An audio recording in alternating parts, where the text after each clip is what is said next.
Esselamu Aleyküm değerli Rehber TV izleyicileri. Dergi Rehberi programına hepiniz hoş geldiniz. Her hafta olduğu gibi bu haftada bir dergimizi ve dosya konusunu ele alacağız.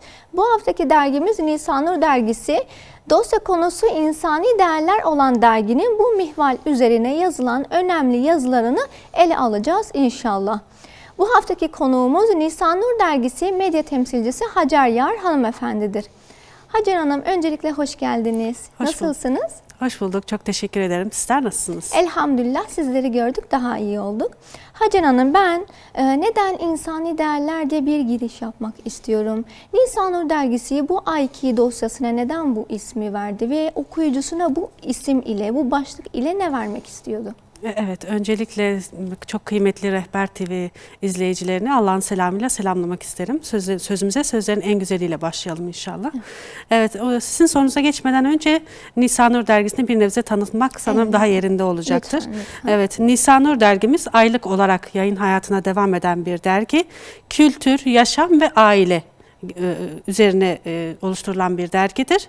Ve bilhassa bayan kardeşlerimize hitap ediyor. 11. yılında ve 127. sayısıyla elimize ulaştı, okurlarıyla buluştu. Sizin de beyan ettiğiniz gibi bu ayki sayımız, dosya konumuz insani değerler. Evet. Ve bu bağlamda 19 yazarımızın yazısı okurlarıyla buluştu inşallah. Ve dergimiz 56 sayfadan oluşuyor. Bunu da beyan etmiş olalım. Evet. Her sayımızda aslında düşündüğümüzde dergiye vakıf olan okurlarımız bu hususu çok daha iyi bilirler. Her sayımızda insanlığı ilgilendiren, toplumun ihtiyacı doğrultusunda onlara fayda sağlayacak konulardan birini tercih etmeye çalışıyoruz. Bu bağlamdaki başlığımızı yazarlarımız da içerikleriyle dolduruyorlar. Evet. Evet, bu minvalde yazarlarımız kıymetli yazarlarını okurlarıyla buluşturuyor. Dergimizin içeriğini geniş bir perspektifte tutmaya çalıştık. Tek dosya konusuyla kalmadık işin özünde. Dosya konusunu ele alan yazarlarımızla birlikte daha farklı konuları da ele alıp okuyucularımızı sıkmadan belli başlı mesajları, belli başlı içerikleri okurlarımıza ulaştırma gayesindeyiz inşallah. Dediğimiz gibi dosya konusunun yanında Esma-ül Hüsna'dan siyere, sağlıktan yemek tariflerine veya şiire, edebiyattan şiire varana kadar çok geniş bir yelpazeyi barındırıyor aslında Nisanur dergisi. Geniş bir kitleni sesleniyorsunuz böylelikle de. Öyle. Dosya konusuna gelecek olursak neden insani değerler dediniz? Biraz bunu ele alıp açmaya çalışalım inşallah. Düşündüğümüz zaman yani insanın yaratılış aşamasına kadar gider bu konunun başlangıcı aslında. Allah-u Teala insanoğlunu yarattığı zaman onu başıboş bırakıp kendi haline bırakmamıştır. İnsanın yeryüzünde yaratılış belli başlı gayeleri vardır ve bu gayelere hizmet etmesi gerekiyor. Onu yaratan bir gaye üzere yaratmış. Ondan bekleneni yerine getirmesi gerekiyor. Evet. Ve bununla mükellef kılınmıştır. Ve insanı insan yapan da sahip olduğu aslında bu değerler silsilesinden meydana geliyor. Eğer bir toplumda bahsini edeceğimiz bu değerler yitirilmeye yüz tuttuysa aslında toplumun varlığı tehlike altındadır. Evet. Evet.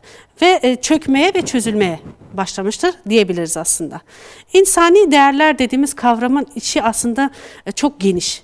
Belki hani bir derginin konusuyla yetinilmeyecek kadar geniş bir kavramdır.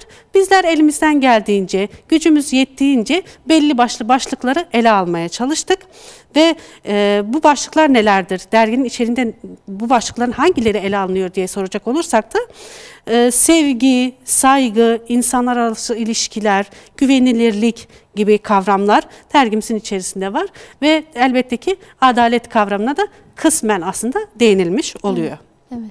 Bahsettiğimiz değerlerin giderek zayıfladığı bir dönemde yaşıyoruz ne yazık ki. Maalesef. Toplum bu tür değerlere gerekli önemi ne yazık ki atfedemiyor ve gerekli önem verilmiyor.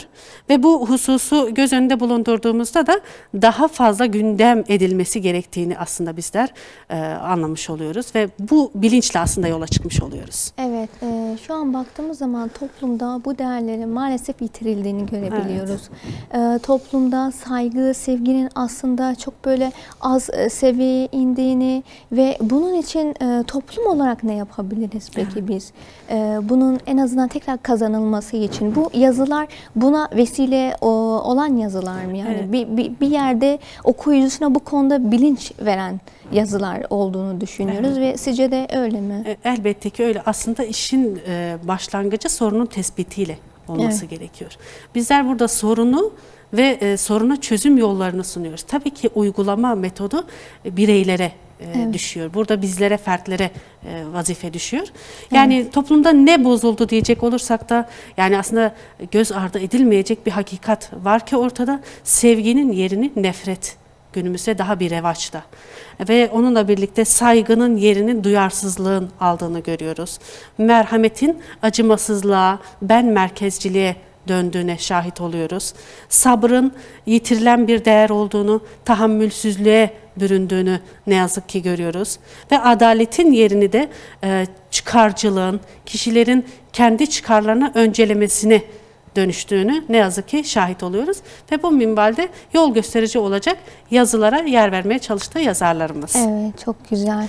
Ve aslında bu konuyu şöyle de neticelendirsek, belki dergiden bir örnek versek daha güzel olacak. Evet. Burada aslında hani sizin bana yönelttiğiniz sorunun cevabını bizim editörümüz kendi yazısının içeriğinde veriyor. Evet. İsterseniz ben onun sözünü birebir aktarmak isterim. Tabii, buyurun. Şöyle buyuruyor sevgili editörümüz: İstedik ki şanı yüce Rabbimiz bizden nasıl bir kişilik inşa etmemizi istiyor, tekrar anımsayalım ve gayrete gelme noktasında birbirimizi tebşir ve inzar edelim. Evet, gaye bu, muvaffakiyet Rabbimizdendir inşallah. Evet, inşallah.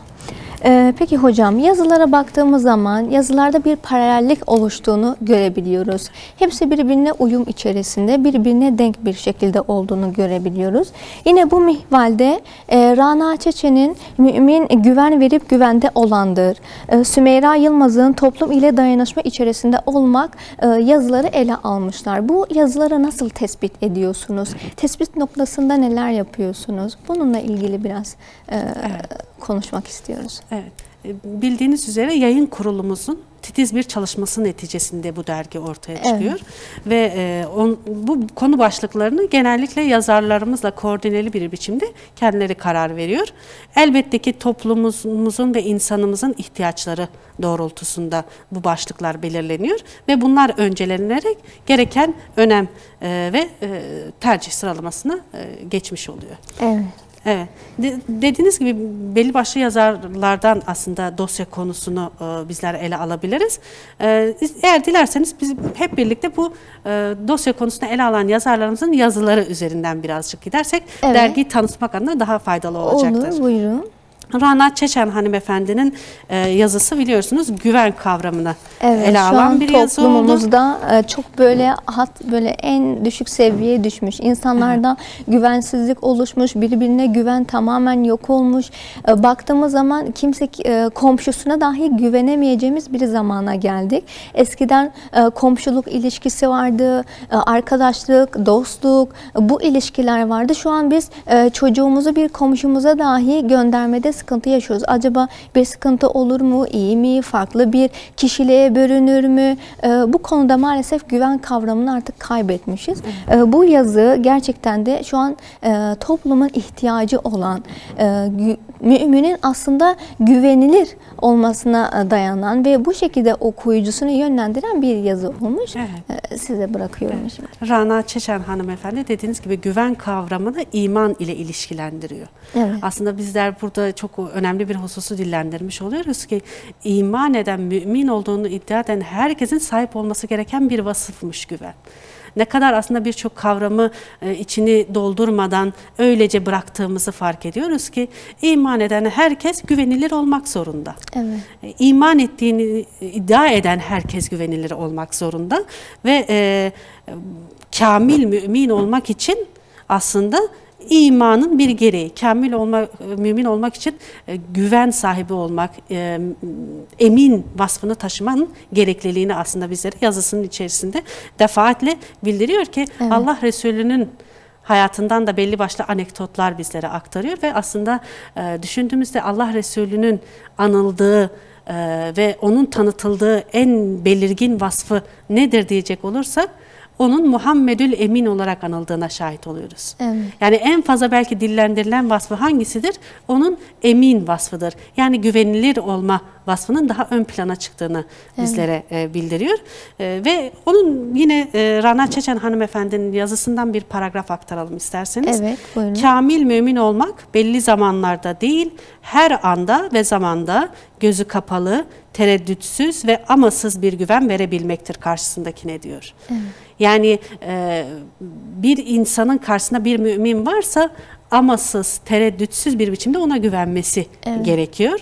Alışverişten borçlanmaya, yol arkadaşlığından iş arkadaşlığına, akrabalık ilişkilerinden komşuluk ilişkilerine, yöneticilikten yönetilene kadar her safhada aranan kişi olabilmektir emin olmak diyor. Yani hayatımızın bütününe aksettirdiğimiz bir husus olması gerekiyor. Yani Müslüman her daim güvenilir olmakla iftihar etmeli ve güvenilir olmak onun vazgeçilmez bir vasfı haline dönüşmeli Bu aslında. da imanın getirdiği bir sorumluluktur o zaman. Elbette ki. Değil mi? Yani sadece hayatımızın belli bir zamanıyla sınırlı değil bu vasfımız. Evet. Yazarımızın da belirttiği gibi her anımıza aksedecek. Aile içi ilişkilerimizden toplumla olan alakamıza kadar, alışverişten çok sıradan bir toplum içinde gösterdiğimiz bir amele kadar aslında bütünüyle akseden bir hale dönüşmesi gerekiyor. Evet. Evet. Bir de Suna Tutak hanımefendinin yazdığı yazı vardı. Ona da biraz açıkçası değinmek istiyoruz. Sanırım Suna Tutak hanımefendinin de insanlara karşı sevgi ve saygıyla yaklaşmak başlıklı bir yazısıydı. Burada da aslında yine toplumsal bir vasıf. Bakın burada ele aldığımız bütün konuların aslında özüne baktığımızda toplumda var olabilmenin yolları arayışı içinde olduğumuzu görüyoruz. İnsanlara karşı sevgi ve saygı gösteremeyen kişinin ne kadar eksik ve nakıs kalacağını, sevmediğinize aslında birbirine ne kadar ilişki içinde olduğunu da burada görüyoruz ki sevmediğinize saygı da gösteremezsiniz. Kesinlikle, kesinlikle. Sevmediğiniz bir insanla bir ilişki içine de girmeniz söz konusu olamaz ne yazık ki. Evet. Ve yine bir diğer yazarımızın çok kıymetli bir yazısı Sümeyre Yılmaz hanımefendinin toplumsal dayanışmayı bizlere öğütlediğini ve toplumsal dayanışma içinde olmanın gerekliliğini öncelediğini şahit oluyoruz. Ve yine toplumun tanımıyla başlıyor Sümeyre Hanım. Evet. Toplum nedir? Toplum nasıl oluşur ile tanımını yaptıktan sonra insana dönüş yapıyor ve insanın nasıl bir varlık olduğunu bizlere aslında bir nevi anlatmaya çalışıyor. Evet. Sonrasında da insanın toplumla olan alakası üzerinde duruyor. İnsan sosyal bir varlıktır. Tek başımıza bunun Allah-u Teala bizim fıtratımıza yer etmiş. Tek başımıza yaşayabilmemiz, kendi kendimizi idame edebilmemiz ne yazık ki mümkün değil. Evet. Bir toplum içinde birlikte bir yaşam formu oluşturmak zorundayız. Evet. Bunun yolları da bahsettiğimiz bu hususlardan geçiyor. Bizler bu hususları korumazsak toplum içinde kendi varlığımızı ortaya koyamayız. Tabii.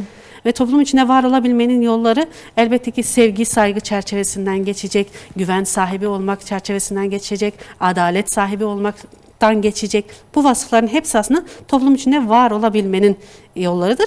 Ve elbette ki toplum içindeki o yardımlaşma ve dayanışma kültürünü de asla yitirmememiz gerektiğini aslında bizlere burada öğretiyor. Kişi bu vasıfları kazandığı zaman zaten sanırsam toplumda yardımlaşma ve dayanışma hiçbir zaman bozulmayacak. Çünkü hem mümin güven olacak, güvenli bir insan, işte güven veren bir insan olduğu zaman zaten toplumdaki insanlar ona bu sefer güvenecek ve güvendiği için sözüne sadık olacak, sözüne dikkat edecekler ve bir dayanışmanın olduğunu o toplumda göreceğiz. Yine sevgi, saygı olduğu zaman toplumda yine bir dayanışmanın olduğunu göreceğiz. Yani bütün bu vasıfları kazanmak aslında toplumun hem iyi yerine gitmesini hem de toplumda bir dayanışma olmasına vesile olacağını düşünüyoruz. Siz ne dersiniz? Evet, dosya konusunda ele alan yazarlarımızdan bir diğeri de sanırım Rabbanilik kavramını ele alan Sezgin Özbay. Bu da dergi içinde dosya konusunda ele alan yazarlarımızdan birisi. Burada da bambaşka bir tabir görüyoruz. Rabbanilik kavramı. Bu da Allah-u Teala'nın razı olacağı kul kıvamına gelebilmek. Aslında belki bu bahsettiğimiz hususların bütününü ne tabir eder derseniz Rabbanilik kavramı tabir eder belki de. Yazının içeriği gerçekten çok kıymetli ve yazının devamında da madde madde Rabbaniliğe kulu ulaştıran maddeler sıralanmış. Bu sayımızdaki bu yazımız da gerçekten çok kıymetli. Dosya konusunu ele alan yazarlarımız bu şekilde. Çok daha farklı yazılarımız elbette ki var. Evet, yazılarımızı tanıtmak isteriz. Öncelikli olarak Esma-ül Hüsna yazısından bahsetmek isterim. Gülfer Ekmen hanımefendinin ele aldığı bir yazı. Şöyle de göstermiş olalım. Evet. Defaatle dergimizde Esma-ül Hüsna'dan bahsediliyor. Bu ayki dergi sayımızda da Esma-ül Hüsna'dan El Hak ismini ele almış ve hakka vurgu yapılmış bu Esma-ül Hüsna çerçevesinde. Evet. Yine yazarımızdan bir paragraf aktarmayı isterim. Tabii. Elbette ki yani dergiyi okuyunca insan, dergiye vakıf oldukça hani yazarların hakkına girmek istemiyoruz ve onların sözlerini aktarmanın daha doğru olacağını. Ufak böyle alırsak en azından diğer sorularımıza da zamanımız kaysın. Elbette ki. Şöyle diyelim, dünyanın güneş etrafında döndüğünü söyleyen bir insan hakkı ifade etmiştir buyuruyor. Evet. Ve yerinde hüküm veren bir hakim yine hakkı uygulamıştır. Hata yapacakken uyarılıp geri adım atan hakkı dinlemiş ve bu hususlarda birkaç örnekleme verdikten sonra alemdeki tüm kanunlar, sistemler, nizamlar, gerçek olan her şey hak isminin tecellisi iledir diyor. Evet. Ne kadar güzel bir tabir değil mi? Evet, Allah-u Teala'nın esmasının belki de bu minvalde bakmak ne kadar farklı bir bakış açısı. Evet. Her şey hakkı anlatıyor ve her şey hak olandan bizlere birer emanet. Evet. Elbette ki.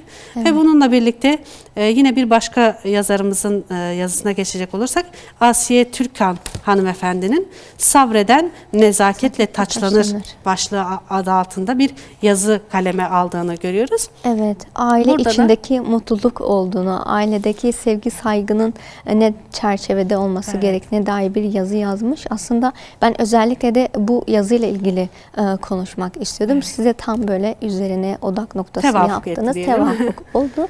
Buyurun sözü size bırakalım. Sabreden nezaketle taçlanır buyuruyor. Evet. Aslında sabır kavramını ele aldığımızda nezaket kavramı çok aklımıza gelir mi bilmiyorum. Sanırım benim çok aklıma gelen bir kavram olmadı ne yazık ki ama sabrın tanımını yaptıktan sonra yazarımız daha sonrasında aile içindeki sabrın önemine vurgu yapıyor ve sonrasında sabır ile gelen kişiye kazandırılan bir vasıf olan nezaketten bahsediyor ve nezaketin dışa yansımasının da nasıl olduğunu biz burada görüyoruz.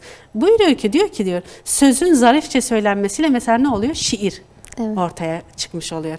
Veya rengin zarifçe kullanılmasıyla ne oluyor? Resim oluşuyor. Taşın zarafetle işlenmesiyle de mimari. Yani her neye zarafetle yaklaştığımız zaman ortaya bir sanat eserinin çıktığını görüyoruz.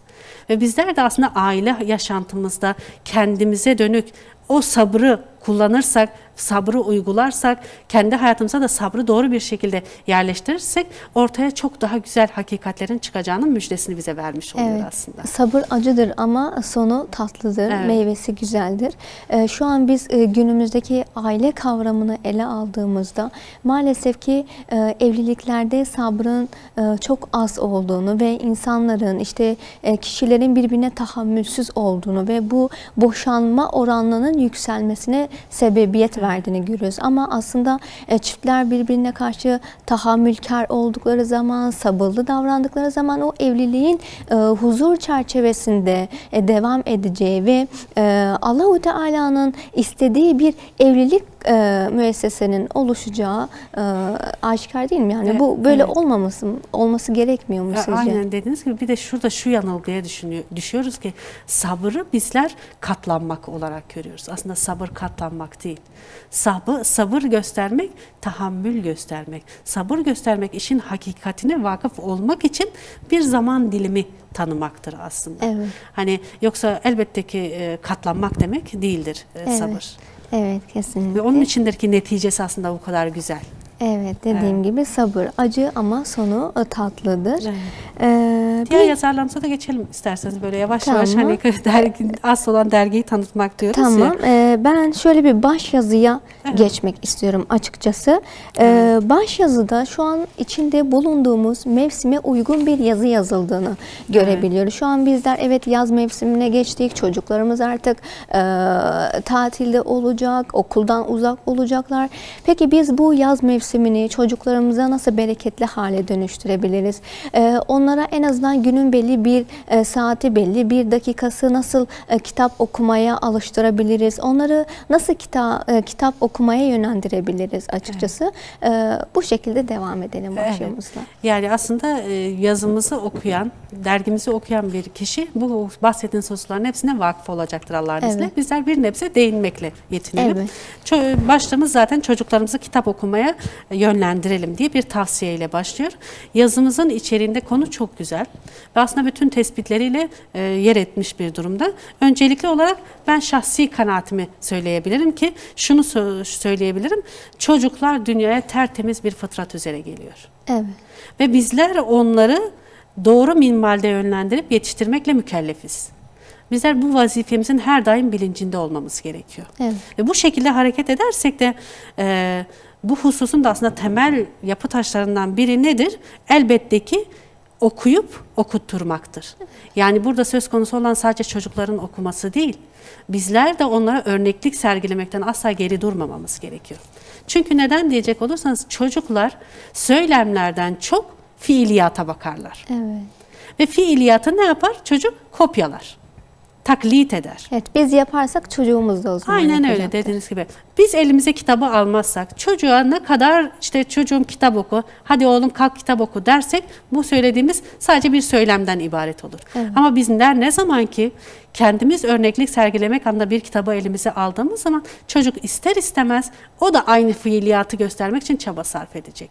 Aynı şeyi yapmaya çalışacak.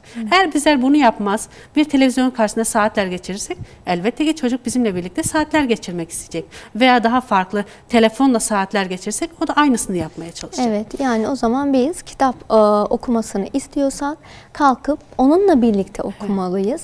Yani ben televizyon izlerken çocuğuma ikide bir hadi oğlum kitap oku, hadi oğlum, hadi kızım kitap oku demem hiçbir fayda sağlamayacaktır. Elbette. Hadi gel birlikte okumalıyız. Şunu yapalım, bunu edelim demek bu mu çocuğumuza verim verecek? Yani bu kitaba yönlendirmek mi oluyor?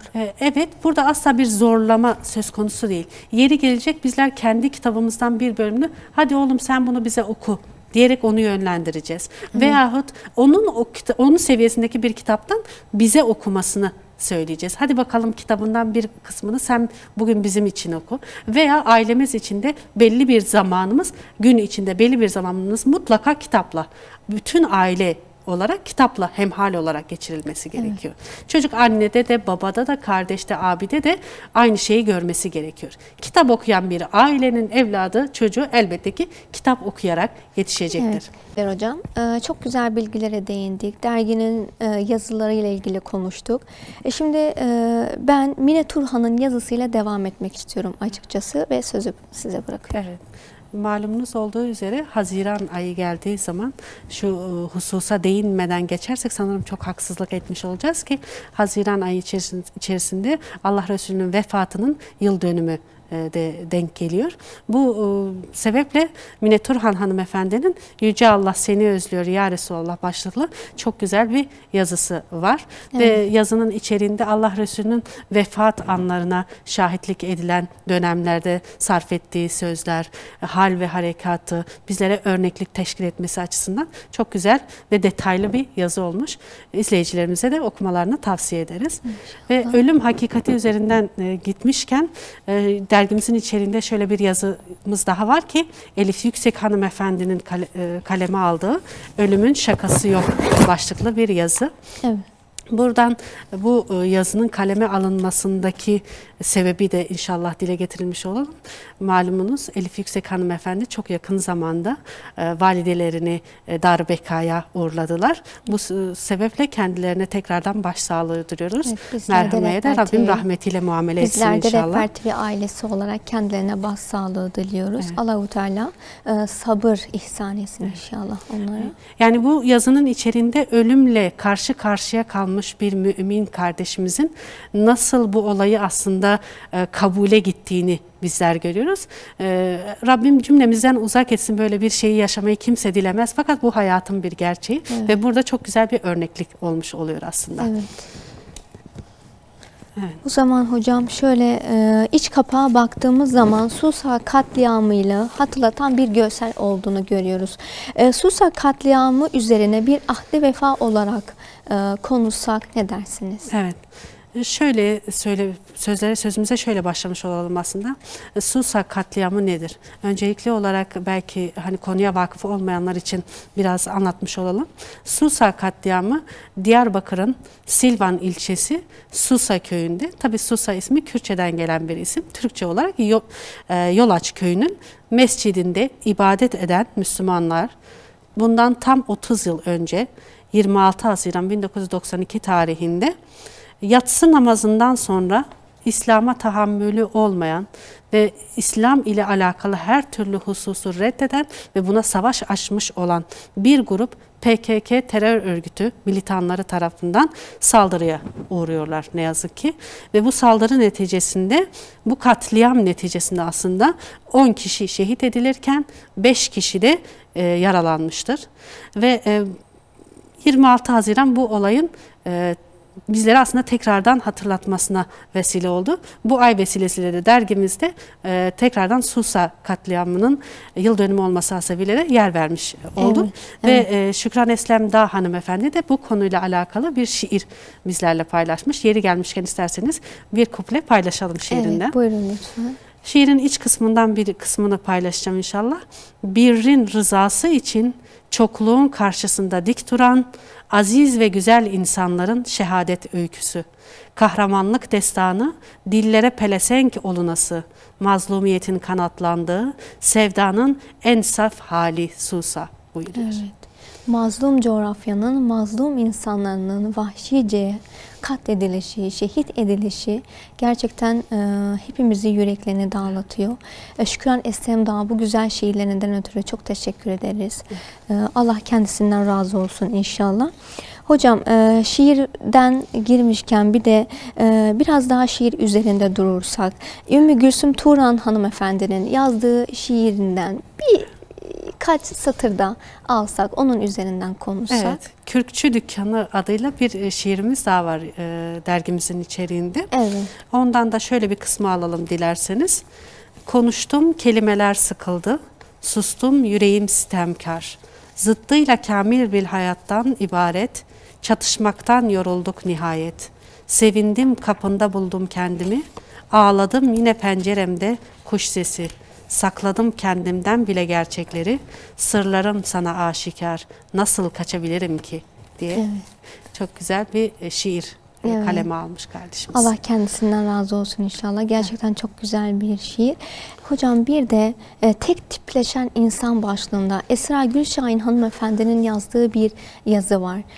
Ona da böyle ufak da olsa değinsek. Aslında şu an günümüzde gerçekten insanların birbirine baktığı, birbirini taklit ettiği, birbirine benzediği bir hayat yaşadığını görüyoruz. Bu mihval üzerine biraz konuşsak. Yani insanların tek tipleşmesi. Evet, aslında yazarımızın kaleme aldığı yazı gerçekten çok kıymetli. Burada Esra Hanım'ı da özelde tebrik etmek isterim gerçekten. Evet. Esra Gülşahin hanımefendinin kaleme aldığı yazıda aslında burada toplumsal olarak ve aslında dünya üzerindeki bütün insanlık olarak girdiğimiz bizler için yepyeni bir süreç. Bu da nedir diyecek olursak, internetin hayatımıza girmesiyle birlikte sosyal medyanın da etkisiyle aslında bütün farklılıklarımızı yitirerek tek tipleşme yoluna girmemizi aslında bizlere ve buradaki tehlikeyi bizlere aslında hatırlatmış oluyor. Nedir bunu örneklemek adına ne söyleyebiliriz diyecek olursak, günümüz teknolojisiyle artık yani sorunsuz bir hayat insanlara lanse ediliyor. Evet. Sıkıntısız, dertsiz, tasasız, tamamen mutluluktan ibaretmiş gibi gösterilen bir dünya var. Evet. İnsanlar yaptıkları paylaşımlarla aslında arka planda olan sorunları perdeleyerek tamamen mutlu, mesut, sorunsuz, refah içerisinde bir hayatı insanlara gösteriyorlar. Ve bunun neticesinde de insanlarda o hayatı arzulama isteği başlıyor. Bu da aslında ne kadar tehlikeli bir sürece sürüklendiğimizi aslında bizlere göstermiş oluyor. Evet. Gerçek hayatla aslında bağdaşmayan bir şey bu. Kesinlikle. Gerçek hayata döndüğümüz zaman elbette ki herkesin hayatında belli oranda sorun ve sıkıntılar var. Ve bunlarla aslında hayatı idame ettirebilmeyi bilmemiz gerekirken orada gösterilen hayatta ise, onların göstermeye çalıştığı hayatta ise tamamen bunlar perdeleniyor. Evet.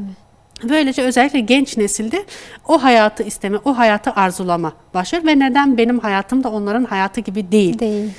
Sorunu aslında ortaya çıkmış oluyor. Evet. Ve buna vurgu yapan bu yazı da aslında çok kıymetli ve özel bir yazı olarak. Evet, gerçekten dediğiniz gibi sosyal medya da işte aktif olarak sosyal medyayı kullanan insanlar, oradaki sorunsuz bir hayat yaşayan, sözde bu şekilde hayatlarını gösteren kişileri özeniyorlar ve kendi hayatları öyle olmadığı zaman ya içe kapanık bir duruma düşüyorlar ya da bu artık çok kötü bir hal almaya başlıyor. Evet. Kendi kişilikleri üzerinde, aile çerçevesinde yaşayışları olsun. Gerçekten bu yazı buna değinmiş. Biz de Esra Gülşen hanımefendiye çok teşekkür ediyoruz böyle bir yazı ele aldığı için. Biraz da aslında şuna değinmek istiyorum. Beslenme psikolojisinin yazısı var. Evet. Çok dikkatimizi çekti açıkçası. Buna paralel olarak da yöresel sayfasında bazı yemekler sunulmuş. Bunlar perde pilavı, süt çorbası ve bayram tatlısı. Bunlar birbirini tamamlayan yazılar mı Hacer Hanım? Şöyle bir soru da gelebilir. Bu çelişki midir? Evet. Neden beslenme psikolojisinin üstüne yemek tarifi paylaşılıyor? Evet. Çelişki mi yoksa birbirini tamamlıyor mu? Açıkçası şaşırdığımız ve bunun sorusunu merak ettiğimiz bir sorudur. Beslenme de aslında hayatımızın bir parçası ve vazgeçilmezlerimizden biri aslında. Yani onsuz hayatı idame ettirebilmek ne yazık ki mümkün değil. Ama bunu yaparken de bunu doğru minvalde nasıl yaparız? Bunun arayışı içinde olmamız gerekiyor. Ve beslenme ile psikolojinin aslında birbiriyle ne kadar etkileşim içinde olduğunu bizlere yazarımız hatırlatmış oluyor. Evet. Ve psikolojik sorunların beslenmemiz üzerindeki etkileri ve beslenmemizin psikolojik sorunlara neden oluşunu aslında bizlere burada anlatmış oluyor. Yani aslında ortada bir çelişki yok. Yani hem yemek tarifi verip hem beslenme psikoloji adı altında bir yazı kaleme almak aslında bir çelişki değil. Tamamen birbirini destekler nitelikte. Evet. Bu yazarımızın yazısının içeriğinde de hatta beslenme bozukluğunun neticesinde ortaya çıkan 2 hastalık sürecinden dahi bahsediyor. Evet. Ve zayıf oldukları halde daha fazla zayıflığı arzulamaya götürecek bir hale dönüşmeyi, yanlış beslenme neticesinde ve aslında yine de burada sosyal medyanın da etkisini görüyoruz ki o arzulanan hayatı isteme neticesinde kendisi çok fazla zayıf olduğu halde hala zayıf olmayı arzulayan kişilerin varlığı bunun psikolojik neticesinden oluştuğunu aslında bizlere anlatmış oluyor. Evet hocam. Şimdi 40 hadis konusu dikkat çeken bir yazı daha. Biz de ebeveynlerin çocuklar için hadis eğitimi eksikliğini değinmek istiyoruz. Yani ebeveynler bu eksikliği nasıl tamamlayabilir? Bu 40 hadis üzerinden çocuğuna ne verebilir? Bununla ilgili biraz konuşmak istiyoruz. Hani bunu genellikle böyle bir söylem olarak dillendiriyoruz. Allah Resulü hayatımızda en büyük örnektir diyoruz. Fakat bunu hayatımıza geçirmeye karar verdiğimizde aslında bir metot, bir yol olması gerekiyor. Belki burada aslında hataya ve yanlışa düşebiliyoruz ki Allah Resulü'nün hayatı bizler için gerçek manada yol göstericidir. Ve bunu çocuklarımızı terbiye etme sürecinde de hayatımıza geçirmemiz gerekiyor. Burada aslında çocuk eğitiminde 40 hadis başlığı altında ele aldığımız yazılar çok kıymetli ki bu ay ele alınan yazımız da küçüklerimize şefkat göstermeyen, merhamet etmeyen bizden değildir başlığı altında ele alınan, bu hadis ışığında ele alınan bir yazı. Ve bu yazımızın içerisinde de sevgi ve saygının önemi aslında ele alınmış oluyor. Çocuklarımızla olan ilişkilerimizde asıl olması gereken şey sevgi ve saygı çerçevesinde çocuklara yaklaşmanın nedenli önemli olduğunu aslında anlatılmış oluyor. Evet hocam. Yani biz sevgi ve saygı çerçevesinde aile ilişkilerimizi koruduğumuz zaman bu fiiliyatları çocuğumuza da o zaman aşılayacağız. Yani çocuğumuza karşı işlediğimiz o sevgi, merhamet, saygı onun da bunu kazanmasını ve çevresini bu şekilde hareket etmesini mi sağlayacağız? Elbette ki öyle olacak. Dediğimiz gibi çocuklar ayna vazifesini görürler. Gördüklerini taklit ederler. Evet. Bizlerden sevgi gören çocuklar elbette ki sevgiyi yansıtacaklardır. Evet. Bizler sevgiyle beraber saygı gören çocuk da çevresine karşı daha saygılı birer birey olacaktır Allah'ın izniyle. İnşallah. Hocam bir de Nur Çocuk eki var. Çocuklar için faydalı ve güzel bilgiler, faydalı oyunlar olduğunu görüyoruz. Açıkçası çok da beğeniliyor Nur Çocuk ekiniz. Tebrik ederim bu konuda sizleri. Biz de Nur Çocuk ekini tanıtabilir misiniz? Evet. Gerçekten çok beğenilen ve takdir edilen bir dergimiz oldu Nur Çocuk. Şöyle öncelikle izleyicilerimize de göstermiş olalım. Bu ayki Nur Çocuk dergimizin ana başlığı dünyamız üzerinden ele alınmış. Evet. Ve bu konu başlığıyla alakalı Mine Turhan hanımefendinin bir yazısını da görüyoruz. Burada gezegenler üzerinden dünyamız tanıtılıyor. Dünyamızın nasıl olduğu ve içeriğinin nasıl olduğu aslında bir nebze anlatılmaya çalışılmış. Ve onunla birlikte aslında dergimizin içeriği çok dolu. Hani böyle boş resimlerle geçiştirilen bir dergi değil. Tamamen her bir sayfası belli bir amaca ve gayeye hizmet eder nitelikte. Ve yine Müzeyyen Durmaz hanımefendinin kaleme aldığı bir yazımız var ki İmam-ı Azam ile alakalı, İmam-ı Azam Ebu Hanife ile alakalı onun hayatından bir anekdot üzerinden çocuklarımıza vermeye çalıştığımız bir mesajımız var. Evet. Bütün velilerimize de çocuklarına bu yazıyı okutmalarını bilhassa tavsiye ediyoruz ki burada İmam-ı Azam'ın hayatında geçen bir olay üzerinden daha sonrasında dünya malına kıymet vermemenin gerekliliği ve bunu çocuklarımıza doğru bir minvalde anlatmanın yolunu aslında bizlere göstermiş oluyor. Evet. Ve onun haricinde de elbette ki birçok yazımız var. İçinde bulmacalarımız var. Boyama sayfamız, mandala sayfamız var. Evet, mandala sayfası çok rağbet görüyor sanırım. Çocuklar çok beğeniyor. Çok eğlenerek yapıyorlar. Bununla da ilgili buna değinmek istedim. Aslında çocukların el beceri kazanmasını öncülük etmiş oluyor. Evet. Çok detaylı çizimlerle çocuklar o sayfayı boyamayı aslında arzu ediyorlar. Evet. Belki bir çocuğun eline ilk bu dergiyi verdiğinizde ilk açacağı sayfa mandala sayfası oluyor. Evet, evet. Benim çünkü orada kendi oğlum bile yani evet çizemiyor ama bir yerde gördüğü zaman direkt alır renkleri dikkat eder. Hemen o renkleri öğrenmeye çalışır. Ve Nur Çocuk ekiyle çok güzel bilgiler edindi. Renkleri orada bulunan görseller üzerinden öğrendi. Sonra taşıt görselleri bulunuyordu bazı sayılarında. Taşıtları onlar sayesinde öğrendi. Aslında küçücük olmasına rağmen Nur Çocuk ekini çok sevdi ve onun elinde hiç düşmez. Bulduğu zaman hemen sarılır. İşte sayfalarını çevirir, bakar. Ne onu eğlendirecek ne varsa onu bulur ve onunla belki vaktini geçirir. Evet. Bu şekilde bir sevgisi oluşmuş kendisine. Burada aslında bizim yani Nur Çocuk ekinde bir yaş aralığımız yok. Yani en küçükten belki hani çok daha büyük yaşlardaki çocuklarımızın dahi ilgiyle takip edeceği bir dergimiz Nur Çocuk dergisi. Ve yine içeriğinde Merve Demir kardeşimizin kaleme aldığı çok güzel bir yazımız var. Ondan da bir nebze bahsetmek isterim elbette. Evet, lütfen buyurun. Şöyle, Beren'in Gizemli Sözlüğü adı altında kaleme aldığı bir yazı ve burada hikayeleştirerek bazı kavramları çocuklarımıza anlatmaya çalışıyoruz. Burada aslında çoğunlukla manası üzerinde durmadığımız ama normal sosyal hayatımızda fazlasıyla kullandığımız kelimelerimiz var. Evet. Bunlar nelerdir diyecek olursak elhamdülillah, maşallah, sübhanallah gibi terimler çocukların zihninde var. Fakat manaları ne yazık ki yok. Evet. Neyin ne için kullanıldığının çok bilincinde olmadan belki de yeri geliyor kullanıyorlar. Evet. Bunun içeriğini aslında bu kelimelerin manalarını öğretmeye dönük çok güzel bir yazı olmuş. Kendisini de buradan tebrik ediyoruz gerçekten. Evet, dediğimiz gibi dergimiz baştan aşağı aslında çok kıymetli ve çok değerli yazılarla bezenmiş durumda. Ve bizler okuyucularımıza hani layık olmaya çalışıyoruz bir yerde. Biliyoruz ki Nisanur dergisi okuyucusu da çok kıymetli ve bu hususta bizlere desteklerini sunduklarının da bilincindeyiz. Ve bizler de bu minvalde hareket etmeye çalışıyoruz. Evet, tüm yazarları kadın olan Nisanur dergisinin aylık olarak herkesin hayatına renk kattığını görüyoruz. Bu konuda hem yazarları hem de Nisanur dergisini tebrik ediyoruz. Başarıları daim olsun.